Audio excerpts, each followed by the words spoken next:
ఆదిలాబాద్ జిల్లా కేంద్రంలోని ముక్తాపూర్ కాలనీలో శ్రీ సాయిరాజ్ గణేష్ మండపంలో ప్రతిష్ఠించిన ఘననాథుడు 25 తలలు 50 చేతులతో భక్తులకు ప్రత్యేకంగా దర్శనమిస్తున్నారు. జగన్నాథ స్వామి ఆలయం నమూనాలో ఏర్పాటు చేసిన మండపంలో ఈ విఘ్ననాయకుడి కొలువుదీరి భక్తులను విశేషంగా ఆకట్టుకుంటున్నాడు. ఈ విశిష్టత ఆకృతి కలిగిన వినాయకుడిని దర్శించుకునేందుకు ఆదిలాబాద్ పట్టణం నుంచే కాక సమీప గ్రామాల ప్రజలు కూడా తరలివస్తున్నారు. గత 30 సంవత్సరాల నుండి ముక్తాపూర్ కాలనీలో శ్రీ సాయిరాజ్ గణేష్ మండల్ తరపున ప్రతి సంవత్సరము వివిధ ఆకారాలలో గణేష్ విగ్రహాలను ప్రతిష్ఠిస్తారు.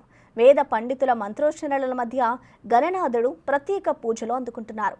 నిత్యం పూజలు, అన్నదానం, సాంస్కృతిక కార్యక్రమాలు నిర్వహిస్తున్నారు. ఈ 25 తలల గణనాథుడి స్పెషాలిటీ ఏంటో పూజారి మాటల్లోనే విందాం.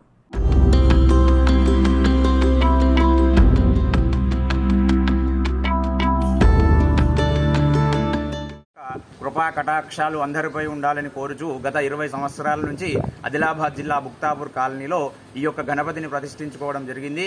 ఇది గత 20 సంవత్సరాల నుంచి ఇదే ఇక్కడనే ఈ యొక్క గణపతిని ప్రతిష్ఠించుకుంటూ నిత్య నీరాజనాలు, అదేవిధంగా సకాలంలో ప్రొద్దున సాయంత్రము ఆ యొక్క గణపతి యొక్క పూజా కార్యక్రమాలను నిర్వహించుకుంటూ అందరూ సుఖ సంతోషాలతో ఆయుర ఆరోగ్య ఐశ్వర్యాలతో ఉండాలని, ఆ గణపతి యొక్క ఆశీర్వాదాలు ప్రతి ఒక్కరిపై ఉండాలి, అందరూ విజయోత్సవంగా సుఖ సంతోషంగా ఉండాలని కోరుచున్నాం.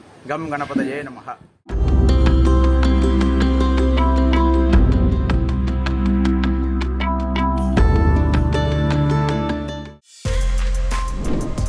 For more videos like this, subscribe Big TV channel.